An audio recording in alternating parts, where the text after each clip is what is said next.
24/7 Fusion Media!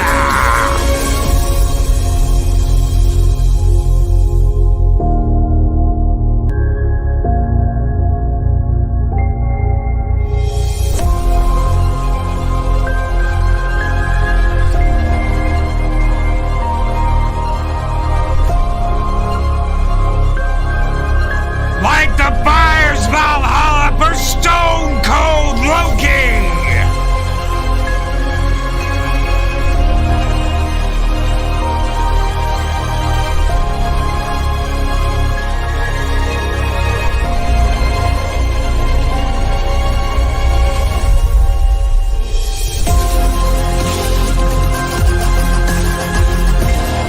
A shout out to our executive producer, Mexican Iron Man!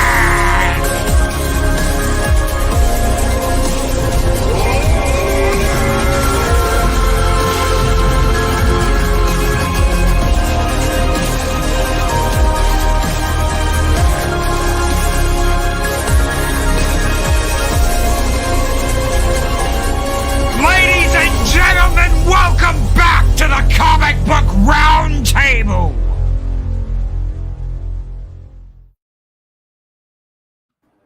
Holy shit, I haven't done that in a while. Yeah, buddy. Here we are Good back. evening, everybody.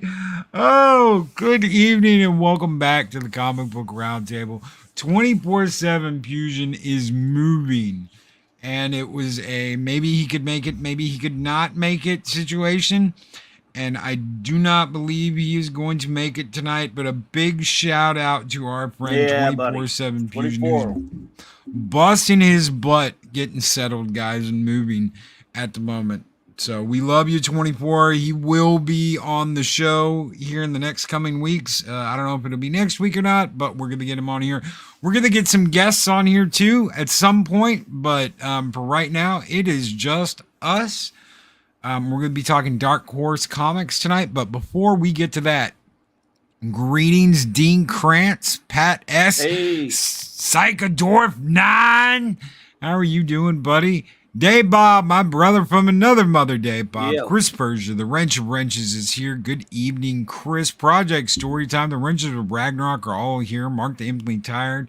Good evening, gentlemen. So good to see you guys here. Luis Sparrow, hello, Luis. It is so good to see you. Leia Rose is here. Good evening, Hey. Leia Rose. The Mad Doctor of Disaster and Destruction, Adega Outlaw, is here. Good evening, brother. Darth Arlena with hello there. Hello, Hey. Darth Arlena. Hello there. Good evening. Apollome's Minion. Apollomy. Apollome's Minion is And the so pupper. good to see you, Apollomy. And the Pupper. I can't wait to see the Pupper. Pepperoni. Apollomy and the Pupper will be in Dallas in October, and I cannot wait to see Nice. it. So,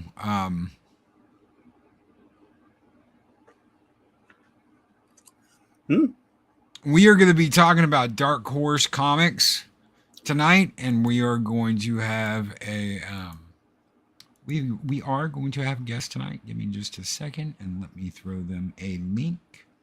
I Okay. didn't know if give me 1 second. I didn't know if 24 would be here, so we do have a backup plan. Okie An dokie. actual former member of the round table. Let me send her a link. Get her in here. Sure. So what was the first Dark Horse comic you got into? Oh man, you know I can't. It's tough to remember. It may have been Concrete. There are a couple of other ones. I mean, obviously, I think what put them on the map was Star Wars Dark Empire. Oh yeah. But I didn't. I got to admit, I can't remember what the first series. If we look at some old covers, it might jog my memory. But I think I used to get Concrete. There was a. Oh man, I used to get some of those hero titles they did. I know there's probably some I used to get it, and of course, what put them on the map was again not just Star Wars Dark Empire, but also their Predator, Aliens Predator stuff, their AVP stuff, and but yeah, I can't remember what the first. Probably Concrete. I don't know if you're familiar with that, but that was a pretty popular series. Oh yeah. I have to Going back, I mean, I think the first time I ever saw a Dark Horse comic was Batman versus Predator. Okay. Yeah. I may have seen a Star Wars comic before that, but if I did, I didn't remember it. I don't remember. I know I didn't read Dark Empire or Heir to the Empire, any of the stuff that came out Star Wars for Dark Horse, till after I read Batman vs Predator. Yeah. Yeah. And then it was like all the catching up I had to do after that. Yeah, I can't even remember exactly when they started. I know they started back in the 80s. Or the late 80s, I believe. Yeah, it's somewhere in the mid to late 80s or whatever. So I'm trying to, I don't know, I should have done some actual research on this, but I kept doing all kind of other stuff this week, and I just figured I would be able to use my faulty memory. So I'm not exactly sure when they started, but I think they kind of started around the time of, in the 80s, it was something, I don't know if you're familiar with uh, the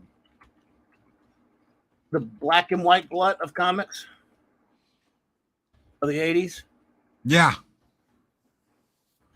don't know if you're familiar with that, but that was something that was kind of big. And they of course, started out with a lot of, it's like 80, 85, 86-ish or something like that. Oh, my God. Hey. Hi. What are you doing? And Darth Arlena asked, Stone Loki, will everyone be joining eventually? I remember Eris and Pat Steven being on at the table when I started watching. Well, ask and lurking ye back shall then. receive. Nice. If a former member of the roundtable wants to be on, all they have to do is let me know. I did. That's why I'm here. I was like, Loki, can I please? And he was like, yes. So I am here. Hello.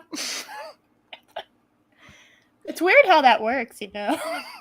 You just like ask somebody and then they give you a link and you're like, oh, now I remember.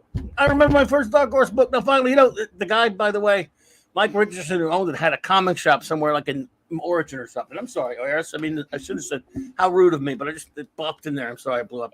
It's wonderful to see you again. hi. What's up, my friend? Hello. I remember it now. I just got excited because I remembered it. It was Boris the Bear. Boris the Bear. Yeah, Mike Richardson owned a comic shop in the 80s, but he started it like one of the black and white books for Dark Horse in the mid 80s, 85 or 6 or something. And I loved Boris the Bear. That was one of my favorite comics. Wasn't it like Pegasus Comics or some weird shit like that? And then he did Dark Horse. Yeah, it was Pegasus Books or Pegasus Comics or whatever, something like that. Yeah, something like that. Boris the Bear slaughters the teenage radioactive black belt mutant ninja critters. At that time, there was a bunch of there was Teenage Mutant Ninja Turtles were just kind of getting big, adolescent radioactive black belt hamsters, all these crazy parody titles, and so they did the ultimate parody title. A guy named what's it? I forget the guy's name, James Dean Smith or whatever, did a series where it was Boris the Bear killing all these stupid cutie animals and stuff. And I bought it and just loved it. It was a good issue, a good comic for a while. At the same time, I think Paul Chadwick's Concrete was around that point. So, yeah. I think that's what that. I'm sorry, I just couldn't believe it finally popped in there. It's all right. My presence sometimes has strange, it has strange side effects on people. Whoa. Clobby used to own a comic. This is the first time hearing of this. What is this? Next thing you know, a Hobbit is going to run in saying Gary used to own one, followed by D. Bud Martin. What nonsense is this? Yeah, what the hell? Well, I've never heard of this. Look, I don't know why you had to start conspiring with Eric K and doing that to me. You used to be on my side, Chris. No. Chris doesn't stay on anyone's side for very long. I love Chris. Wow. Picking on me already, Chris. I can't believe it, man. Chris picking on people? Never. It would never occur. Mm-mm. Never. Nope. He doesn't tease the hell out of every single human he comes across. And then some non-human ones, like Josh. Pat S. asked Loki, they did the American Gods comics too, right? Those were gorgeous. I believe they did. They Pat did. S. I don't know. When Did I they? was looking through the Dark Horse, I don't want no the filing, one of the many filing cabinets of back issues. When we were at the comic book store like a week or two ago, American Gods was right there because I was looking for Alien vs Predator stuff. Mads Mom Bear, I have infected Eris of Chaos with the search for AVP comics. I heard a request for a Hobbit. I'm the right height, says Mads Mama Bear. We have a Hobbit, ladies and gentlemen. You're fun sized? Is that what you're telling me? Tiny. Mark the Infinitely Tired. Gold Dragon Comics had a waypoint to the Cabal. I saw it once. Oh my God damn it, Yes. Shrebbles! Damn you, Shrebbles! This is not funny. I remember Gold Dragon Comics. I've been there. And I did not know Mark at the time, but How is the baby coming along, Eris? God damn it, look. I don't know how well the audience knows. If any of y'all run around Mary Mayhem's circles, y'all know the story. But one time on stream, I said I was late to like my own streams like all the time, and people just heard me say I'm late, and they have concocted an entire backstory on the many children I'm apparently pregnant with, and like entire stories on like the progress of it, and like they've taken polls on whether or not it's going to be a girl or a boy. It's insane. We're supposed to make fun of everyone else. You're not supposed to make fun of me. That's not how this works. Wow. There you go. Here's some. Bobby and I were looking at this before we went live. Ooh. That's super. I love that cover, man. There's so many great Dark Horse covers that I'm just like, I didn't know absolutely. they did a Superman versus Alien. I didn't know they did that. Superman versus aliens, Batman, Predator, all kind of different. Yeah. Superman, Predator. AVP, Yeah, we got that one. Yeah. We got some Witcher. There's a Witcher. A Witcher. Oh, yeah. That's obviously more recent. Obviously, you know, someone mentioned Hellboy. That was a big one. And that was even the 80s though. They started to do a lot of these or like the late 80s, I think it was. They started doing all these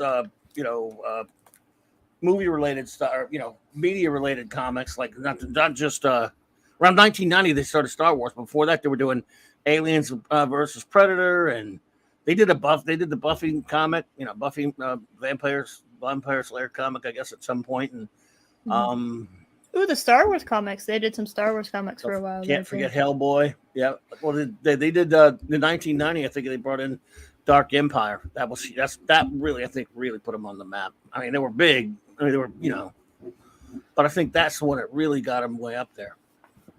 Mm-hmm. RoboCop. Yep, it was RoboCop, Terminator versus RoboCop. They did all these media comics. Conan. Yeah.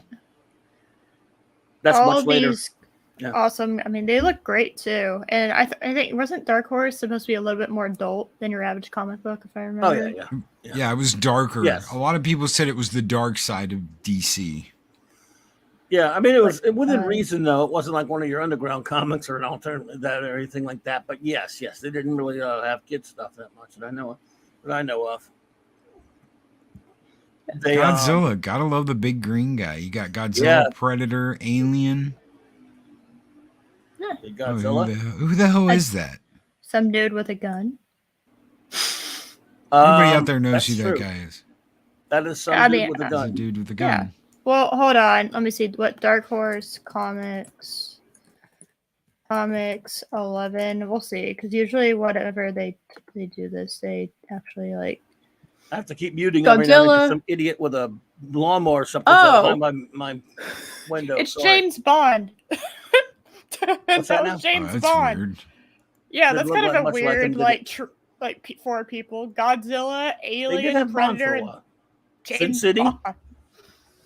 Ghostbusters, Sin City, dude. Frank Miller's Sin City. Yes. That was Dark Horse. I'll tell you one book that I really liked by them was Star Wars Tales. Yes. For the longest time, the Star Wars with all the anthology stuff in it. We have a few of those. That was a really good comic. Well, not always good, but I mean, they have every now and then it's a bunch of stories. And they had a lot of good stories in them. So I always loved the Predator stuff. The Predator stuff's what drew me in. Okay, this is the 3 of 3. This is the first Dark Horse comic I ever owned. Is right here. This Batman vs. Predator number 3. I had to go back and find the earlier 2 issues. But the metal suit, I was like, he's in a metal suit and he's fighting a Predator. Yeah. How cool is that shit? How cool is that shit? we still have to review that one of these days. Yes, and the Superman versus Predator. Well, there's Was a second Batman vs. Predator book series There were- too. 2 or 3. Yes. Wasn't there? Maybe 3. Maybe 2. There's 3. It may have been 2. Now the 3. I'm gonna tell you, I wanted to start building my Star Wars. There is books. 3. I have something else I need to get. They had a Uh-oh. Dave Gibbons. It's interesting. Dave Gibbons wrote that, but didn't do the art. I think Andy Kubert or Adam Kubert or whatever did the art for it. But so he was always mostly he was an artist, but he actually just did the writing on that one. The great Dave Gibbons of Watchmen fame. What was that thing? Said if I wanted to start building my Star Wars Old Republic stories, where should I begin? With the old Dark Horse ones, I'd say. Yeah. Tales of the Jedi. Mark the Infinitely Tired throws that out. Tales of the Jedi. I have like very specific books that I'm trying to collect. A lot of them happen to be Dark Horse, but like the Alien vs. Predator, the Predator books, anything that Predator or Alien is going up against, I'm kind of super into at the moment. Star Wars too. We're trying to get Star Wars books, and then like I've discovered recognizing reprints, and some of the books I thought were originals are reprints, and that's kind of a heartbreaking realization. You're like, no. Yeah, I used to do that to 24 all the time. Torture him with that. Like he'd show a book and say it's a reprint. Sorry.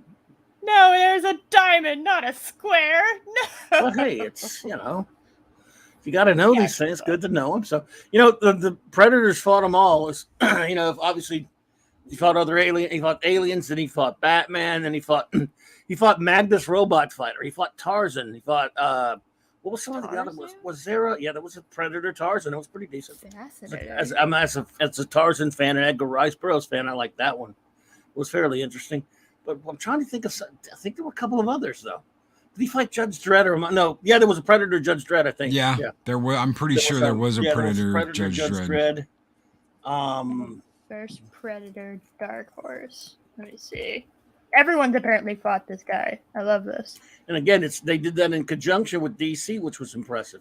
To get they had the Predator license. DC obviously had Batman, so they made a deal, and there were these prestige format books. And I remember I didn't buy all of them. I just bought the first series. I don't know if I bought the second one, but that was pretty cool. I mean, good idea. Yeah, Judge Dredd, you were right. I just looked at it. Yeah, Judge Dredd, and then JLA versus Predator, and then Archie versus Predator 1 and 2. From what very little I know about Archie, I kind of feel bad for the dude. I don't think he has a shot. Yeah, Jughead had to help him a lot. I think Jughead had to help him a little bit. Okay. I love that. I love this picture. I love this cover. I absolutely love this cover. The Predator's standing there. He's victorious, got a spear raised in the air, and then he's holding the cow. Like, I got your cow. You see Batman's hand, like, laying there, like, oh my God, he's dead. The Predator got him. He decapitated him. So does he take the cow as a trophy? I want to know. It's 2 of 4. Well, you got 2 more books after this. You got to read the book to find out.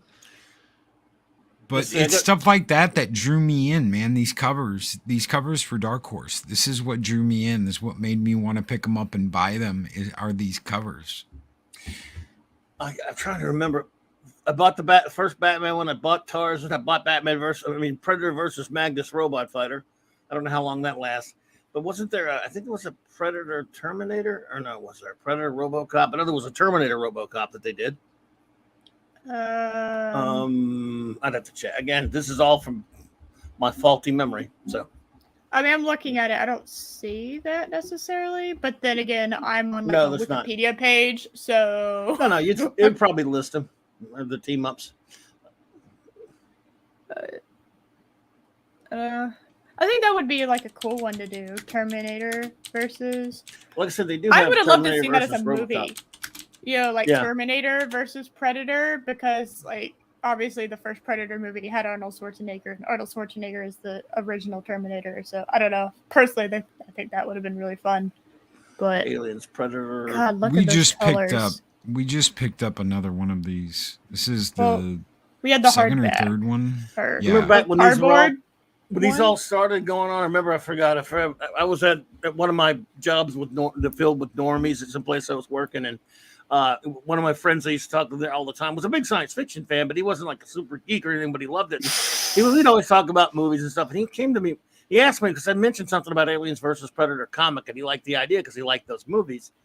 And he said, "So let me ask you," because we used to talk about Star Trek all the time. He says, "What would happen if Predator attacked the Star Trek crew in Star Trek: The Next Generation?" I said they would use phasers and destroy them immediately, and it would be no fight. And he go, "Oh yeah," it was disappointed. Like, did you think of that? Well, hold on. Are we talking about like they land on like the Predator planet or something? They beam down and no, like, are they on the ship?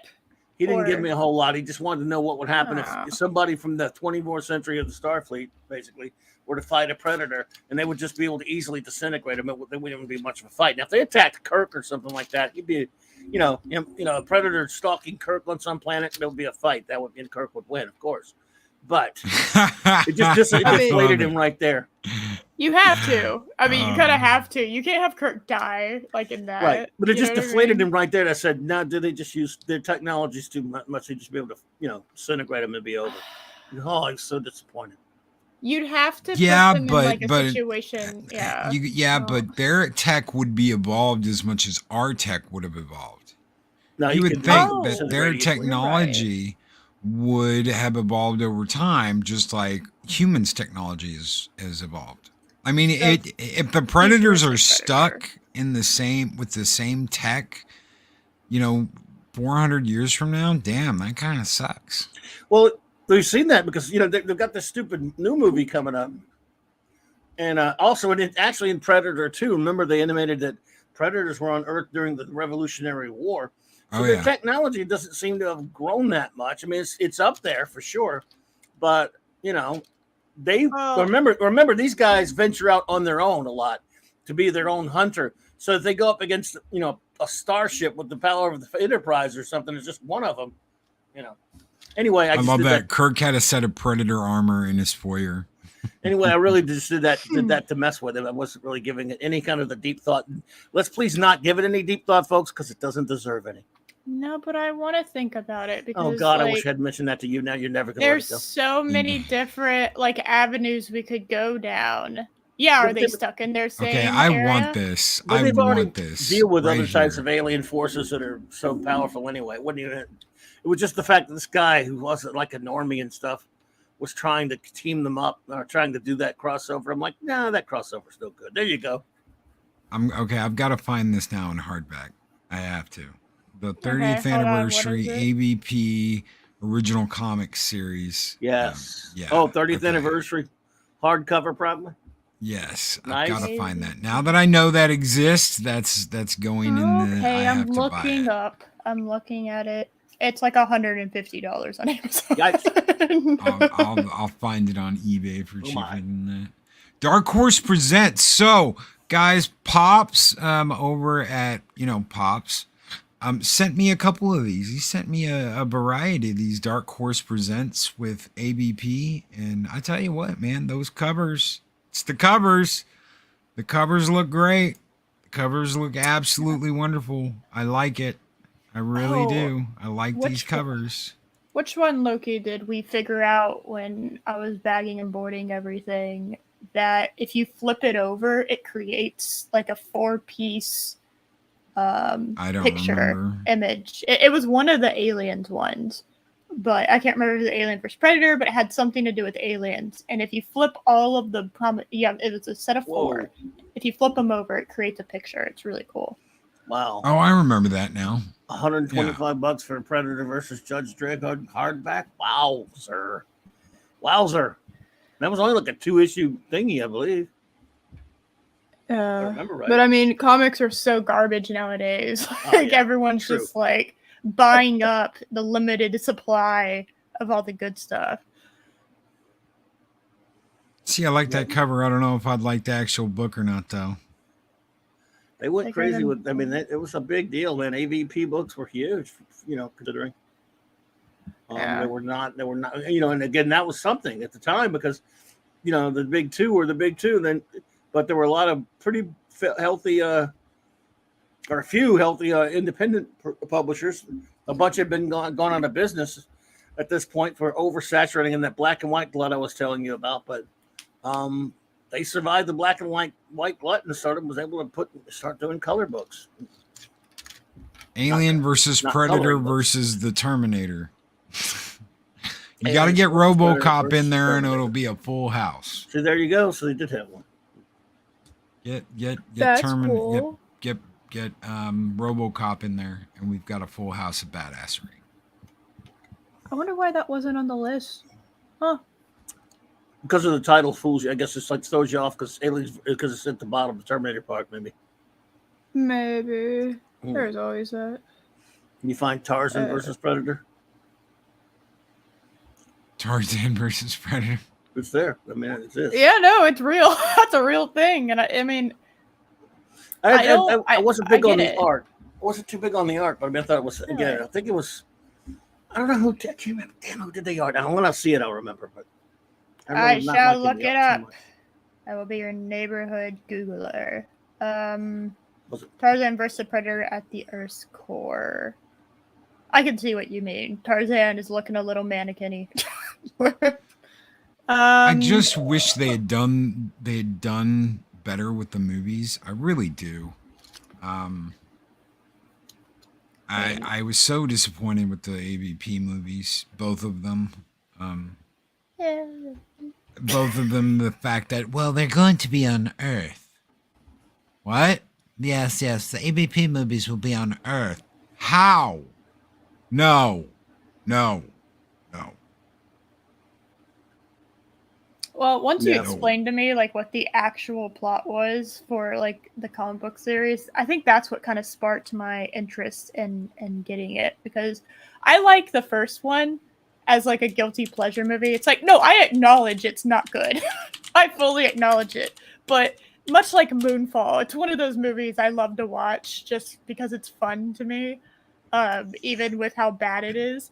The second one, I couldn't see what was happening in the movie for like 90% of it. So it could have been a masterpiece that I wouldn't know. The dialogue was garbage. But I mean, I had no idea what was going on in pretty much any of the scenes, because they decided to shoot at night and then not light it so that you could actually see what was happening, which there is a way to do that. So some amateur hour stuff going on in the lighting department. Of course. By the way, I was remembering it wrong. The Tarzan book had actually really good that I liked. It was Magnus Robot Fighter, but I was a little disappointed by it because I'm a big fan of Magnus Robot Fighter. But it had great Barry Wintersmith covers. But I think the interiors were. But yeah, there's Predator versus Magnus Robot Fighter. There were only two of them, and I can't remember who did the interior. But maybe I might look back on it and like it better now. I'm just, again, this is going from old memory. You're good. I don't really. I don't know one here. I know no one here knows who Magnus Robot Fighter is. Come on. I don't. I mean, I'm talking to the whole audience. Nobody. Okay. I was just saying. So we got a dark a Star Wars Dark Empire. Those were absolutely awesome. I think, do I have the second one? I don't remember. Yeah, I got to be honest with you about this book. Those Dave Dorman covers. And by the way, he's a friendly acquaintance. He was a great artist. All he ever did was covers. Love his work. These covers are out of this world. The Cam Kennedy art on the inside, I liked him. I mean, he was kind of weird on Judge Dredd when he did it. When he went to Dark Horse, I just didn't think his work was the right fit for a Star Wars comic. I mean, it's a good story. But if you look at the interior art, personally, I like Cam Kennedy. I wasn't that fond of his artwork on this series. Maybe it's just me. Maybe it's just me. I don't know about you. You might like it. Like These the are the Dark Empire originals. books, or on the Dark Empire books. Yeah. oh, I think the covers are absolutely stunning. Oh, Dave Dorman's covers are fantastic. That's what makes Yeah. the books so memorable to people. But when you look at the interiors, Well, I'd have to open them, and I don't know if I've actually ever cracked you one might be open. fine. Do I have Just to? if you search that, so and Cam Kennedy, it'll show you some interior art. Okay, Dark Empire interior art. Or Let me just see. put Cam Kennedy. Cam Kennedy? Cam Kennedy. I can spell things. Okay, I got some spoof. I see what you mean. You know what I mean? They're a like little. The it's coloring's bothering me a little bit. The shading's a little. Coloring's weird. This is a guy, I don't know. I wasn't. It's very stylized, and usually with stylized art, you are either going to love it or you're going to not like it. And I'm kind of bordering on not liking it, honestly, from what I'm saying. I don't like it much. I mean, I never warmed up to the art. I've been having trouble with him on Judge Dredd, but yeah. Oh, thanks, Pops. Yeah, I mean, I don't know. I just thought it was weird. People really fondly remember this comic series, rightly so. But in my opinion, it's not just it's the story and the Dave Dorman covers that sell it. Dave still doing covers to this day. Never did interiors. He made a living on doing comic book covers and other art, but on comic book covers in particular, he's one of the greatest. Oh, I read these as novels before I read the comic books. So I had read this as a novel, and I think I had the audiobook too. I got a bunch of like twofers at one point, like a whole barrel of them for Christmas one year. It was like, oh, here's the book and here's the audiobook too. You can listen while you read. And so I read this before I read the actual comic, this comic. So I had an idea what the story was about before I ever got into the comic. So for me, they were always like just, oh, well, I want to read a comic, flip through and read a comic real quick and put it away, and off you went on to something else. Yeah. I hear you there. But people really do fondly remember this comic, though. Yeah, I don't like the colors. Are very, how do I put this, watercolor-y? Pastel, like they're yeah. Very much like this is. Right. It looks like it was colored in, like the inker colored it in with watercolor, and sometimes that can look good. But I don't know if I would use it on everything. Right. I think I might use it as like a general setting or like whatever they were using, but then go back in detail for other. I'm not bits. sure. I'm not sure Cam was the colorist, but I don't think he was the color. He may have been. I have to check, but it was his. It was kind of funny. I like some of his some of the stuff, like when the shots of the ships and everything, and some of the action. Of course, he was a pretty good cartoonist.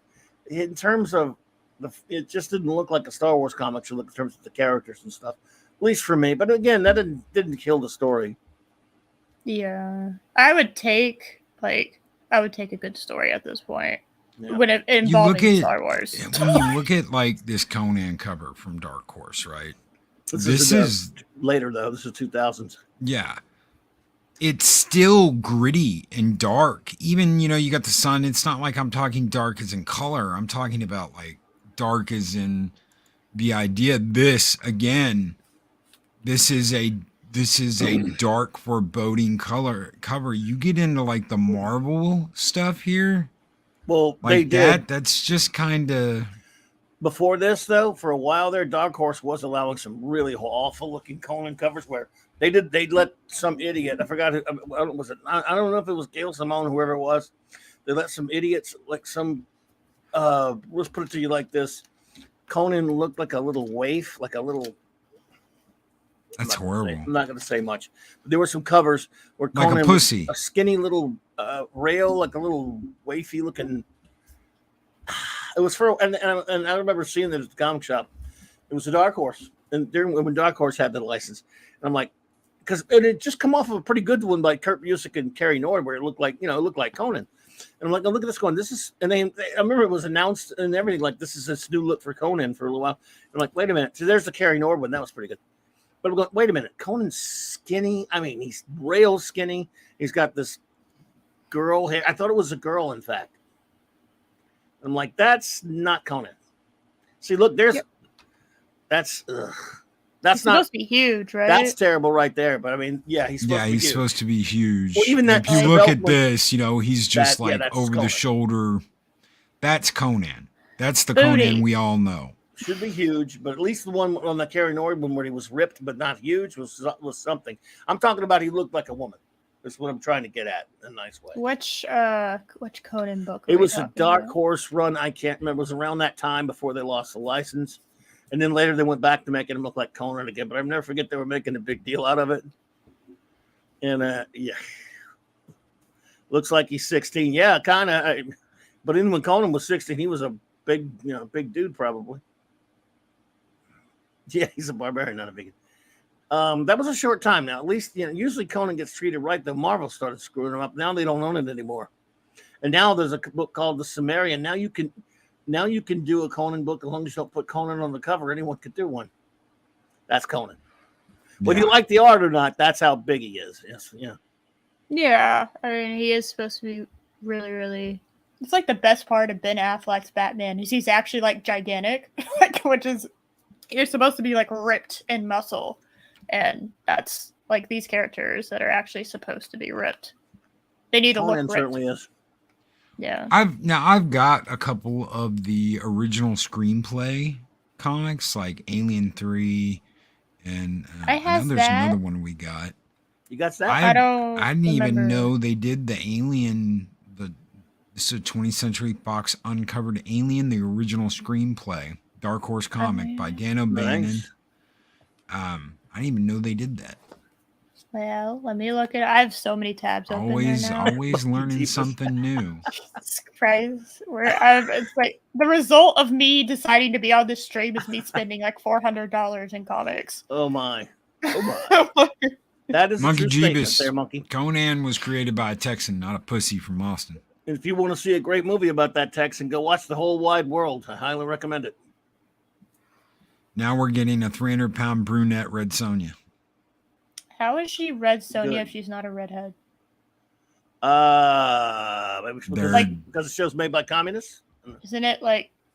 But I thought they liked the color red. I don't understand. I don't understand. Well, it's not going to get made now. But yeah. It's going to be like a certain bat thing that's not going to get shown. So. Oh, it's like $20. The screenplay for Alien is like $20. That's cool. Nice. Anyway, sorry. Yeah. There's Claude. He says, "Yeah, the Sumerian, which is out right now. I haven't seen it yet, but I hear if you're a Conan fan, you should pick it up. He's he's very close to Howard. Oh yeah. Deal. Although I love Roy Thomas, I see what he's saying. I've got some of the old black and white Conans. Some Savage sort of Conan. Yeah. I used to do manga? Really? Fascinating. Mm-hmm. Dark Horse apparently used to do manga. I didn't know that. Shockwave. Oh, yeah. Huh. Oh, my God, yeah. In fact, what was it? They did Lone Wolf and Cub. Or they reprinted Lone Wolf and Cub from, at least... I bought every one of those, man. Trying to remember now. Big shout out to E Hacker. What is going on, brother? How are you doing? He says, dropped a like at work. Thank you for dropping in, my friend.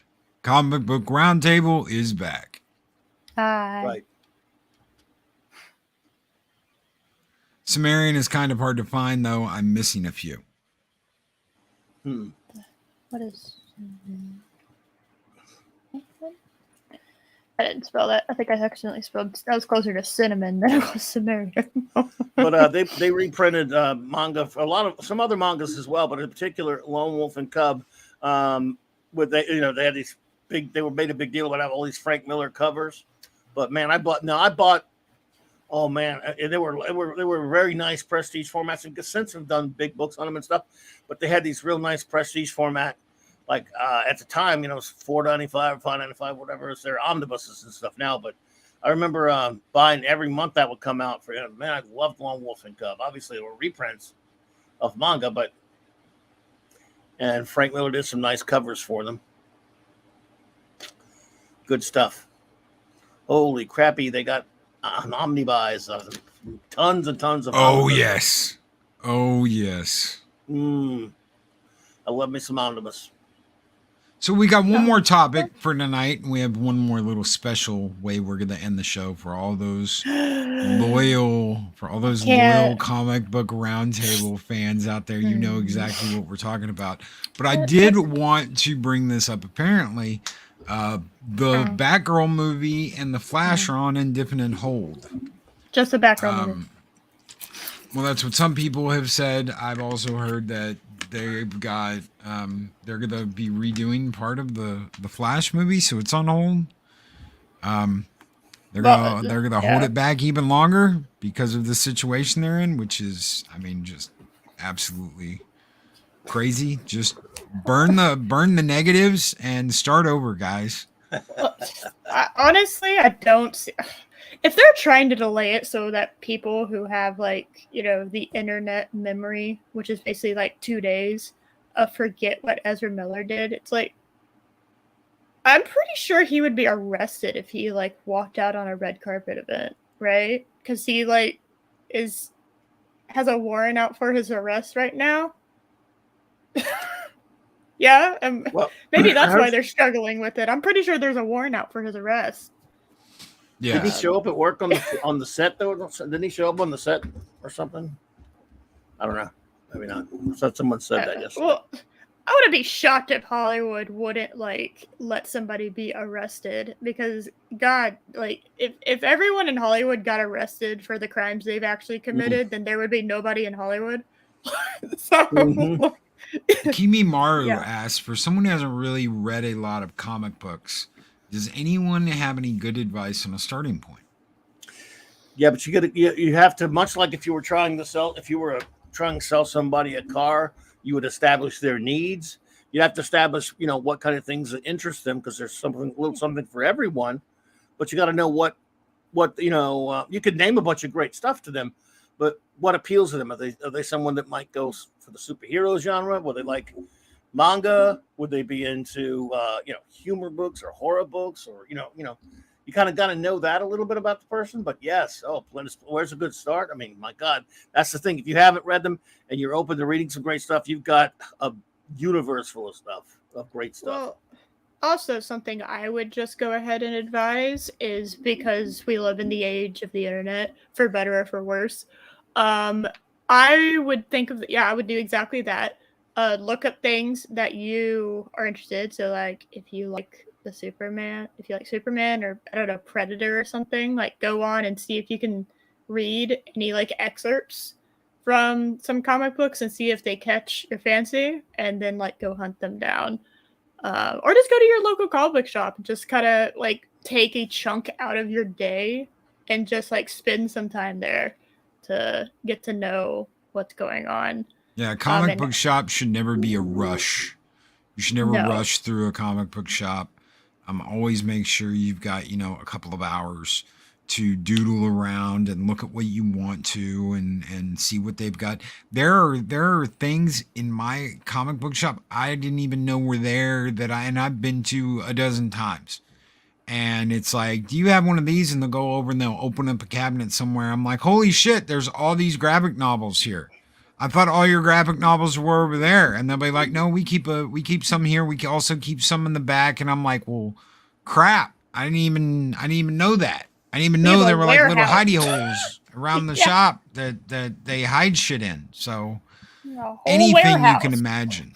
Anything you can imagine. I'm a weird one. I like rare stuff. I like my Superman, and I like my DC, and I like X-Men and all that, but I like Metal Gear. You know how hard it is to find Metal Gear? Yes. I like Dark Tower. Dark Tower's not that hard to find, but there are some of those books that are just like insanely difficult to get. Like, so I like weird stuff. I like rare stuff when it's in the, you know, taste. when it's in the glass case and they want Right. $500 for it, and you gotta like weigh. Do I want to do this? It's a pretty big commitment. You have like a stack of comic books that you're like, I like these, and then you do the stupid thing, and you like look behind the counter at all the nice stuff, or you look in the glass case. You're just like, there's the one thing that I never thought I'd see in my entire existence, and it's in a price range I can afford. But then I'd have to put all this other stuff back, and it's like, my heart. What do I do? I've definitely Claude had my Parrish fair says Marvel is now doing smaller versions of the Masterworks called the Mighty Marvel Masterworks for $15.99. Some of those are great. The person who asked the question, I think, can't exactly pronounce how you sorry the name. The A one. Yes. Akimi Maru. Akimi Maru. There we go. Sorry about that. I mentioned someone would ask what kind of character should maybe Green Lantern or that, and Pops is talking about some of the I have my problems with Jeff Johns, but I'd say a good start on point would be Green Lantern Rebirth when they fixed all the damage done to Hal Jordan and brought him back, and then from there they had some pretty good not only Green Lantern Rebirth, get that trade and take a look at that one with Johns and Van Sciver and that kind of stuff, and then see if that does it for you. It kind of brings him back a little bit, and then Sinestro Corps War, something like the Blackest Night thing. I didn't look too much into that one, but that would be maybe one to look into if you're if you want some good Green Lantern. And you'll start to find your own artists that you like and your own storytellers. I am positively nut for Frank Miller, so I like Frank Miller. I like the stories. Me and Clobby have gone back and forth over the Superman Batman thing, and I agree with Clobby. I don't like it when they throw Superman and Batman at each other. But for the rest of that book, I really liked it. I love 300. Obviously, I love 300. Yes. I really love most of Frank Miller's work. Sin City. That's a huge buy for me. If I see something really good that by him that I'm like, ooh, yes, that's like, yeah, it pulls me in. You want something, Akimi Mara, that pulls you in and makes you want to buy it because you like the look of it, you like the book, you like the writing, whatever it is. And get used to that before you start going, well, I want to find the more expensive stuff. Pat S. Yeah. Dude, that's such an eclectic reference. Only people from New Orleans will get what you just wrote there. But yes, he's talking about a comic book owner, a shop owner down in New Orleans with a nut. I'm not going to say his name. A nut who owned a parrot. But he tried to force people to call it a penguin, or he would throw them out of the store. It's a long story. What? Yeah, he was. Magazine. And it wasn't air conditioned on Magazine Street. Yeah, no AC. He never had it. Well, and in the South, no AC. Did he have a death wish? It finally comes with this air conditioning, and the owner doesn't. Yeah.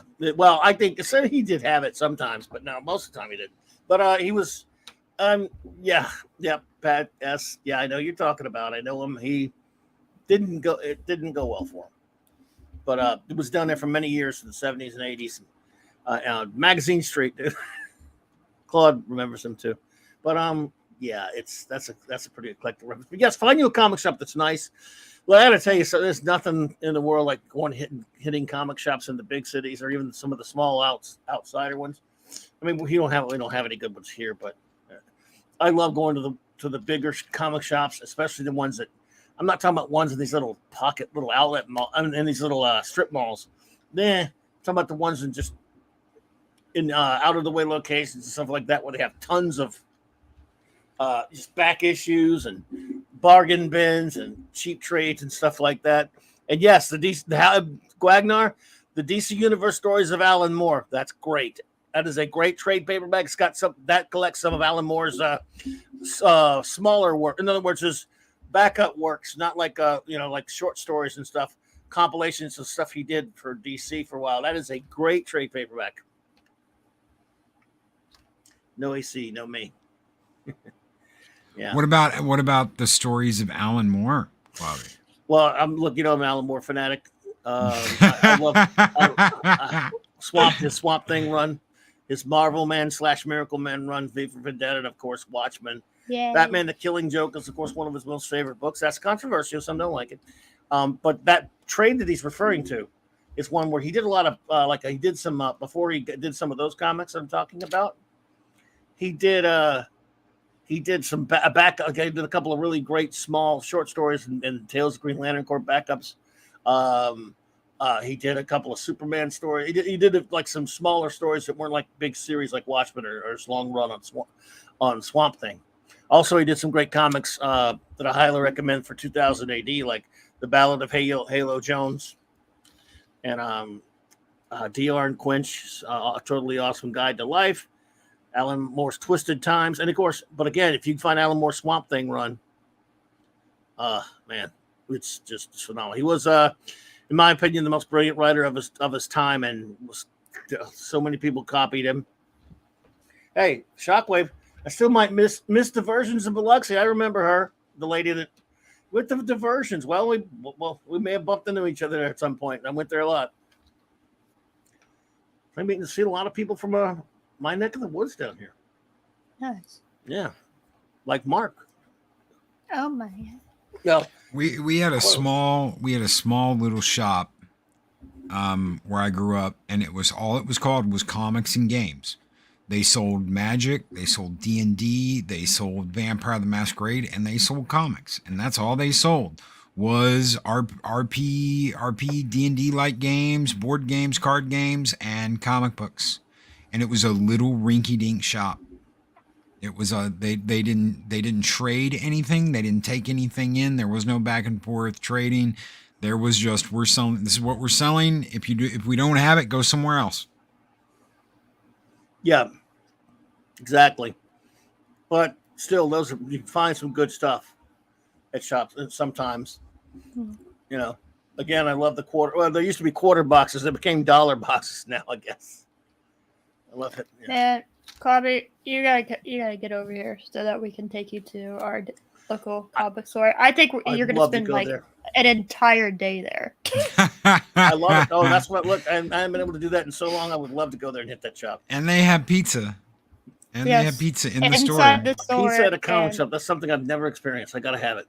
It's literally, and they like recently did an expansion. So their gaming section is like now in another part of the mall area. And they expanded to all their figurines being in the area where the gaming used to be. And now the comic books is now even more. There's now even more room.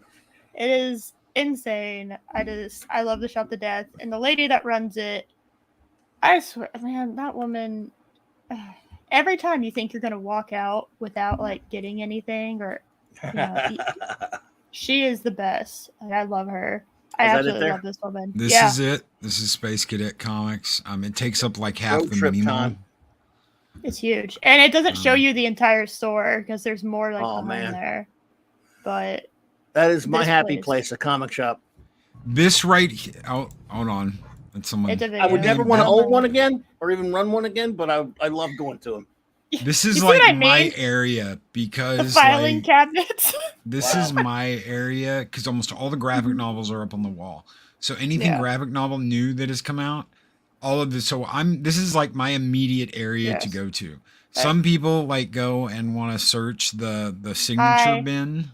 So you see the black little filing cabinets right there? That's me. That's the Dark Horse area. Nice.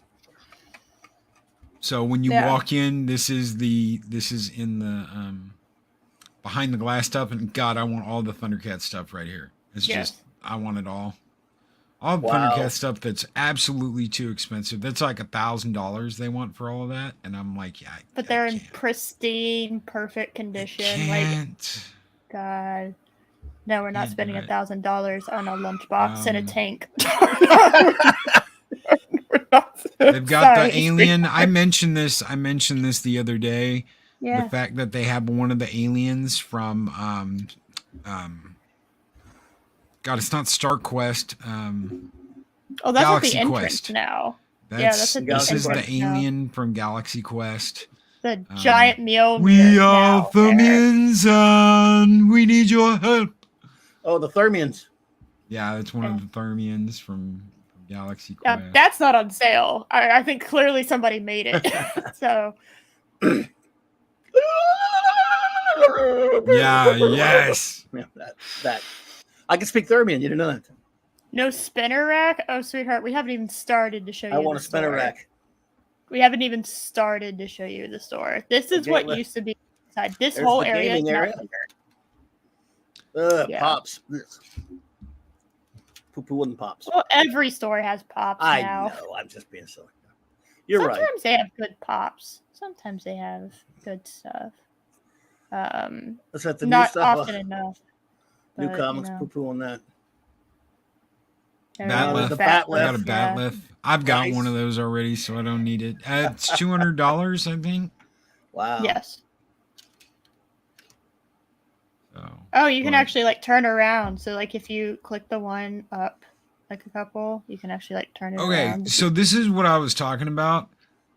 They've changed this up just a little bit, but this section right here, you pull those out and there's all your graphic novels. I didn't even realize that. I've walked by this section like a dozen times, and you've got all these graphic novels in here from different, and I'm just like, I can't scoot down that low. So. Legendary Tron's in the chat. Hello. Hey, what's up, Tron? How are you doing, buddy? To sit there and look at those. This is the new one. So you see how he's in the front, and there's a giant Mjolnir in the Mjolnir. Mew. There's a giant Mew in the back with the porg. Yeah, I understand everyone's opinion on porgs, but and they have weapons too. There's a slabbed Invincible #1 right there. If you see this brown almost looks like a staff. That is the handle for the actual mace that the white orc in the Hobbit. I can't remember his name right now. God help me. Yes. That is his actual mace, and it is metal, and it is full sized, and that is one heavy son of a bitch. This is not for the faint of heart. This is not for oh my God, I'd love it on my wall. No, you're not putting this fucking thing up on your wall. It would tear your wall down. your wall would go. That's like 100 pounds. That thing is not going up on your wall. It's an Invincible #1 there, slabby. Yes, that was actually there when we went there. That's that was there the last time we were there. They do have an eBay shop, everyone. If you want to go to their eBay store, and they sell some of their stuff on eBay. So. Wow, and pizza too. Pizza too. Where's this pizza section? Oh wow, look at that Spidey. They got like a little sit-down restaurant thingy or something, you mean, or what? Yep, they do. It's like towards the back corner of the store, they have this little, and it kind of looks like a food cart when you first like walk up to the counter, but they actually have like sit down area for you to eat, and the pizza's delicious. Wow. I've eaten there a few times, and the pizza's absolutely, it's homemade. It's custom to every order. It's amazing. That is the greatest. Pizza and comics. I mean, you can't beat that. No, and it's hidden away. So the only reason we even realized this was there is because we went searching for comic book stores. It's tucked away. It's heavily wooded everywhere around it. You literally have no idea it's there unless you happen to be back down this street that there's really no reason you would ever go down there because everything of interest is on the opposite side, unless you lived there. And that's the only reason you would go down this road. It's this back street. And it is a hidden gem in the most literal of senses. It is a beautiful, amazing area. And owned by a woman. So get fucked, USJWs. This woman knows more about comics than I think I would ever find out in my entire life. And she is a saleswoman that knows. She knows. She knows when you have money in your bank account that you weren't planning on spending. She can sniff it. We're literally going to leave one day, and she was like, by the way, we're doing 50% off on hardcovers. And we were just like, God damn it.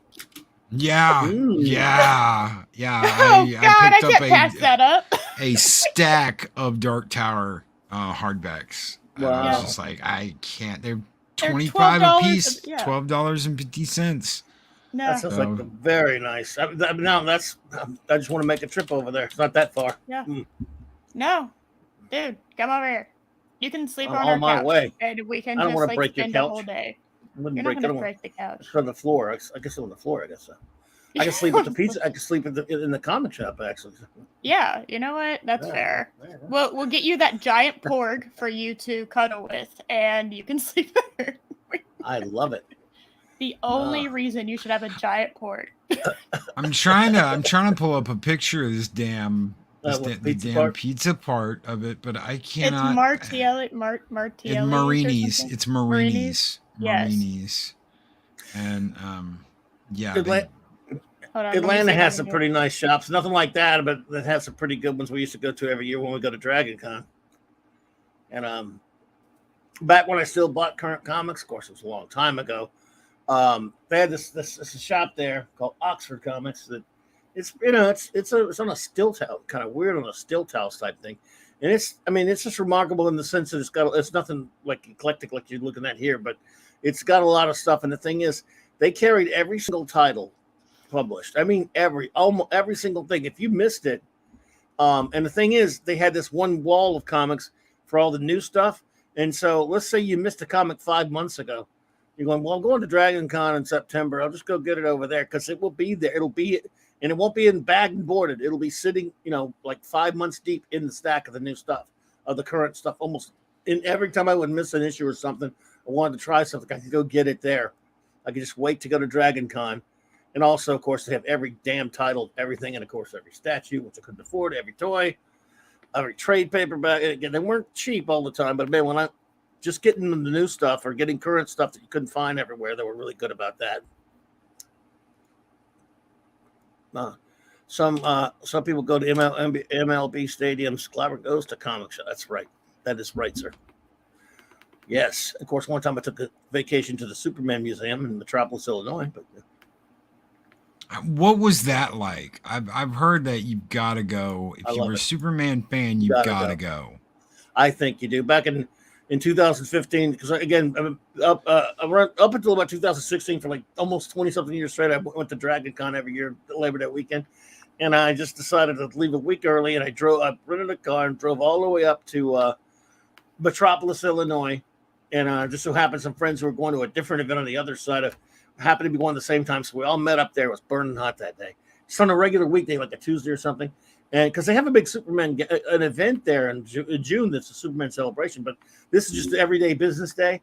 And if you're a Superman fan, if you get a chance to go through there, I think it's worth it. I enjoyed it. I want to go back because obviously you got all kind of a huge Superman statue outside the building with the museum and the store in there. It's really nice. Got all kind of great Superman stuff on it. And then you go in there to take just like $5 to go through the museum, I think. And it's got everything, the most incredible collection of Superman memorabilia you're ever going to see, I think.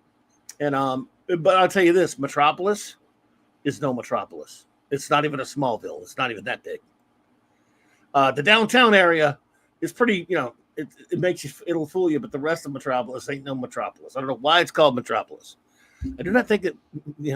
They keep using that word. I don't think it means what you think it means. There was a comic shop though. And it's weird because you pass it way coming into before you get to the city, and it's got a TARDIS outside of it, and it's in this little strange building with green arrow painted on the side. It looked cool enough, but you go in there and not bad mouthing them or anything, but it was almost nothing in it.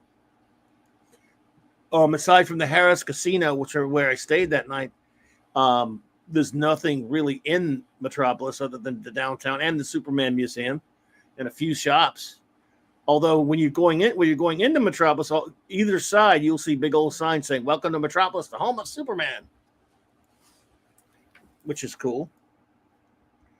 So it's all it's got going for it is Superman and the Superman Museum, well, and the casino, I guess. But it's pretty cool. And then, again, I if you're ever going through there, if you just want to make a special trip, I love that museum. I want to go back to it. And yes, I would love to go to the action figure museum up in Oklahoma. Have you seen it? Have you heard about that one? No, I haven't. Oh, dude, it's right above Dallas.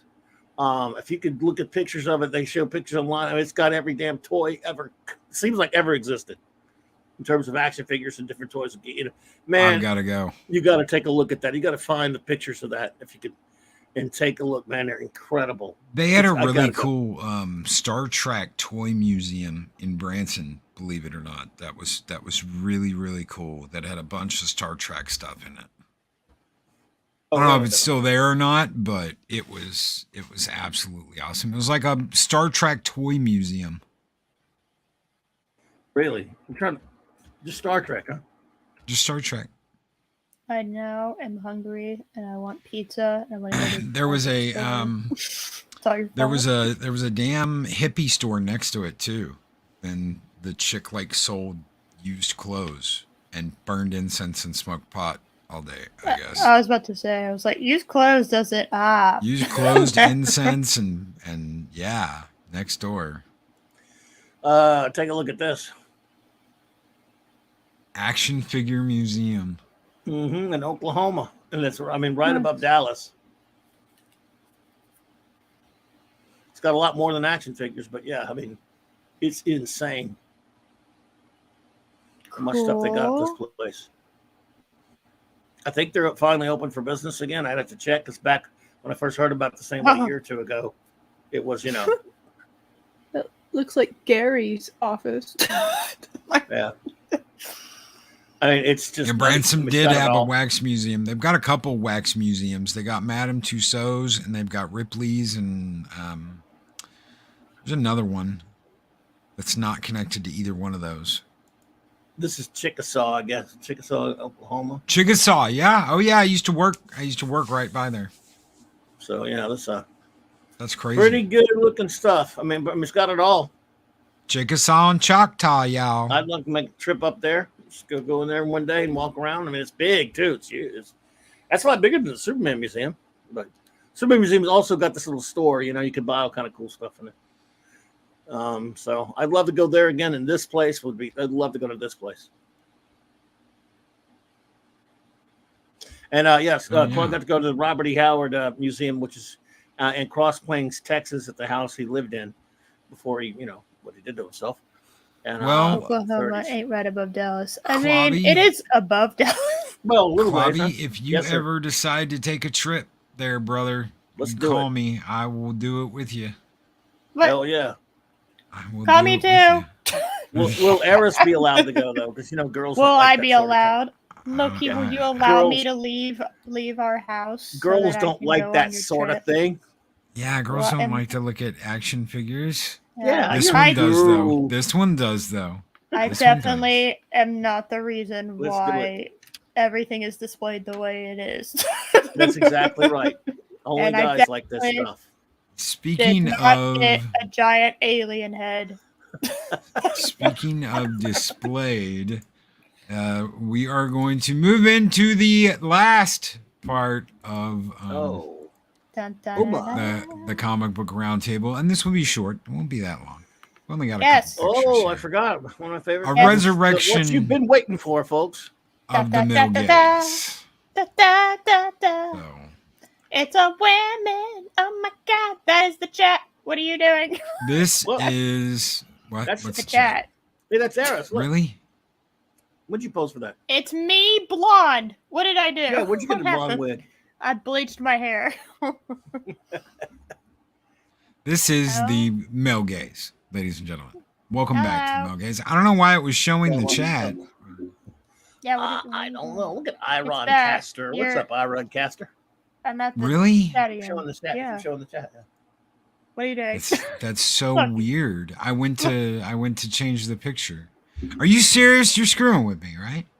No, it's the chat. Come on, hit the arrow. Okay, I can't hit the. Okay, if I go to do that, then hello, that's your chat. Your chat's here. Huh? That's really weird. Something's not working right. Boobs. Power Girl is our yes. Yeah, McKinney Draws got it. Power Girl. Adam Hughes. Power Girl is our male gaze. First picture with Adam Hughes. I could try doing Power Girl. I don't know if I could pull it off, but you just need a wig. You just need the wig. You think so? You think I just need the wig? You just need the wig. Or would I get a wig or dye my hair? Yeah, I'd just get a wig. I wouldn't dye my hair blonde. Do the wig. I'd kill everybody. I don't think anybody would. Yeah, no. Get the wig. Nice stuff. Yeah, we gotta love. Hey, it's the chat again. I'm gonna type in the chat so I can say hi, Loki. Oh, hi, wow. Loki. Hello. I love me a boob window. Oh, hello. That's not just a boob window. That's a boob front door. That is. Oh. I will take it. Yeah. I wish I had abs like that. I need to McKinney draws my favorite creation from Jimmy Palviotti, aside from the DCAU. But he didn't create Power Girl. Back in Wally Wood, Paul Levitz, and Jerry Conway, Wally Wood, all those guys created her. Actually, if 24 was here, he'd be saying, "Blow that shit up." Oh my god! See, I said hi, so that whenever you cut back, if you wanted a boob door, there's your boob door. That is a boob door. That is true. Oh my! I like that you cut off her head, so I could just stare at the boobs. Oh hell! I forgot Rick Estrada, Conway Estrada, and Wallace, and Wally Wood, and although Paul Levitz was the editor. So. Anyway, yes, and there are people who have been very critical of that boob window and think how horrible and sexist it is, including some dumb dudes. But to hell with it, I love it. Everyone right now, out there somewhere, there's a whiny, crying biatch trying to hit the dislike button and the report button because we're showing a comic book of women. Hit it. Hit that dislike button and that like button. Do it. Nice. No big deal, Mockany. Like I said, she goes back quite a bit. No, that's cool, but no, you're fine, man. It's just she goes back quite a bit, though. Yeah, to the 70s. Earth 2. Originally, she was on Earth 2. She was the Earth 2 Kara, sort of. Yeah, she was. Yeah, with the All-Stars. Speaking, the Justice Society. Yes. That's the chat. Speaking of Supergirl. Wagner, that's a story. I can't tell you whether that's true or not, but I've heard it. So I don't know who he made the bet with, but I believe it, knowing Wally Wood. I mean, oh my god, isn't that like the same thing as Loki and Sylvie hooking up though? Did I just destroy this for everyone? Different universes, but I suppose so. Different universes. It depends on which iteration because they changed their origin later. I thought it was Power Girl. I thought Power Girl was Supergirl from another universe. But then later they screwed around with it and changed this damn origin. But I always thought it was funny because Power Girl had bigger boobs than Supergirl did, and Supergirl, when she found out, was kind of super offended over it. She's like, "What happened?" This is all bad. This is all bad. This is all bad. You can't do comics like this anymore. You can't, Oh my, that's nice. But still, there's still not just this art. There are lovely ladies that love to cosplay it, and I can't get in. That is just too nice. Yeah, I mean, we'll do cosplay on another. Right, I'm just saying there are ladies who do cosplay it. Yeah, she was Galeta. That's right. McKinney on the Justice League cartoon, she was different. And we end it where we started. Ta! That really does look like me. That's fucking crazy. I'm kidding. It does. That is crazy. I never knew I was Power Girl secretly. Just now you know. I do. I have found out something tonight. I've discovered something about myself. Good. Yeah. Always should be. Good to discover things. Yeah. Self-discovery. Like Power Girl. Like Power Girl. Those are good to discover. Yes. Boobs are good to discover. I agree. Yes. Love that one. Thank you guys so very much for hanging out with us tonight, and we will be back. Hopefully 24 will be back with us next week. He will make his triumphant return. I know he's moving, brother. I hope you get moved quickly and efficiently. And if you need anything, if you're listening to this, we're here. Just let us know. Yes, sir. But thank you. I want to say thank you to Clobberin for taking the time to do this. Thank you. Thank you, man. To Eris. Thank you, man. Everyone, by the way, it's Jack Kirby month at Clobberin Times. So celebrate comics all month. Yeah. Nice. Every time I see something that has Jack Kirby's name on it, I think of you, Clobby. Oh, you're too kind. And I love that book you gave me, by the way. Both of you. Yay. Great book. And yes, it is. I celebrate the king because he must be celebrated. He must be celebrated. You got anything going on, Clobby, you want to throw out there before we get out of here tonight? Well, about half hour I'll be on doing my wild card Wednesday night, just to open talk. But of course, I'll definitely kind of keep it king centric, such as it is that time of the year. Clobberin Times always celebrate ever since as long as I can remember, many years celebrates the King of Comics, Jack Kirby.